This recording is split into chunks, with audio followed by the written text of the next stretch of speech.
दोस्तों, विजय माल्या एक साबिक हिंदुस्तानी बिजनेसमैन हैं जो हिंदुस्तानी तारीख के सबसे बड़े माली फ्रॉड्स में से एक में मुलव्वस होने की वजह से बदनाम हुए। विजय माल्या केस हिंदुस्तान के सबसे बड़े माली फ्रॉड में से एक है और इसने इस तरफ तवज्जो दिलाई है कि किस तरह अमीर ताजर बैंकिंग सिस्टम का गलत इस्तेमाल कर सकते हैं और इसके नताइज से बच सकते हैं, जिसका बोझ आम शहरियों और टैक्स देने वालों को बर्दाश्त करना पड़ता है।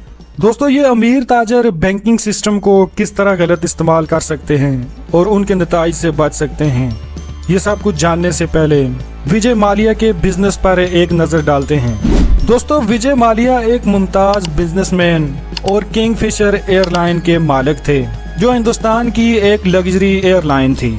वो यूनाइटेड ब्रीवर्स ग्रुप के सरबराह भी थे, जो किंगफिशर बियर जैसे ब्रांड्स के लिए मशहूर थे। उसका शहाना तर्ज जिंदगी, कई महंगी जायदादें, लग्जरी यॉट और यहाँ तक के फार्मूला टीम 1 के मालिक भी थे। दोस्तों, ये फ्रॉड बुनियादी तौर पर कर्जों के लेन देन से मुतल्लिक था, जो माल्या ने हिंदुस्तानी बैंकों, खास तौर पर state bank of India (SBI) और चंद दीगर बैंकों से लिए थे। माल्या की तरफ से 2005 में शुरू की गई किंगफिशर एयरलाइन नाकस इंतजाम, ज्यादा लागत और बढ़ते हुए कर्ज की वजह से तेजी से माली परेशानी में पड़ गई। एयरलाइन ने 2012 में परवाज करना बंद कर दिया, लेकिन उस वक्त तक माल्या ने कई हिंदुस्तानी बैंकों से भारी कर्जे लिए हुए थे, जिनकी कुल रकम 9,000 करोड़ भारतीय रुपए में और तकरीबन $1.3 बिलियन थी।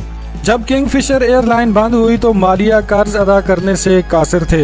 हिंदुस्तानी बैंकों ने रकम वसूल करने की कोशिश की, लेकिन किंगफिशर एयरलाइंस के एहसासों की मालियत वाजिबुल अदा रकम से बहुत कम थी। तहकीकात से पता चला कि माल्या ने मुबैना तौर पर कर्जों का गलत इस्तेमाल जाती ऐशो आराम के अखराजात के लिए किया और फंड्स को एयरलाइन चलाने के अलावा दीगर मकासद के लिए डाइवर्ट किया। ये भी तजवीज़ किया गया कि इसने इतने बड़े कर्जों के लिए बैंकों को मुनासिब ज़मानतें फराहम नहीं की। 2016 में, उससे पहले के हिंदुस्तानी हकाम उनके खिलाफ कोई संजीदा कार्रवाई कर पाते, माल्या बरतानिया फरार हो गए। तब से वो लंदन में रह रहे हैं, जबकि भारतीय हकाम फ्रॉड और मनी लॉन्ड्रिंग के इल्जामात का सामना करने के लिए उसकी हवालगी चाहते हैं। ये केस इस वक्त हिंदुस्तान में बैंकिंग फ्रॉड, कारपोरेट बद इंतजामी और कमजोर माली निगरानी के मसाइल को उजागर करता है। बहुत से लोगों ने तनकीद की कि बैंकों ने मुनासिब चेक और बैलेंस के बगैर इतनी बड़ी रकम कैसे दी। हिंदुस्तानी हकाम और अदालतों ने माल्या को जानबूझकर डिफाल्टर और मफरूर माशी मुजरम करार दिया। हिंदुस्तानी हुकूमत माल्या को हिंदुस्तान वापस भेजने के लिए बरतानिया के साथ मिलकर काम कर रही है। अमल में ताखीर हुई है, लेकिन अभी जारी है।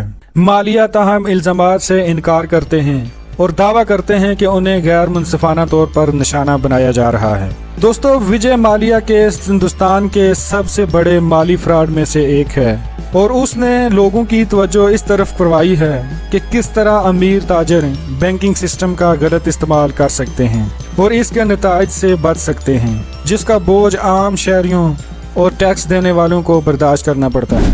दोस्तों, मजीद इस तरह की इंटरेस्टिंग स्टोरीज देखने के लिए चैनल को सब्सक्राइब कर लें। बहुत बहुत शुक्रिया। अल्लाह हाफिज़।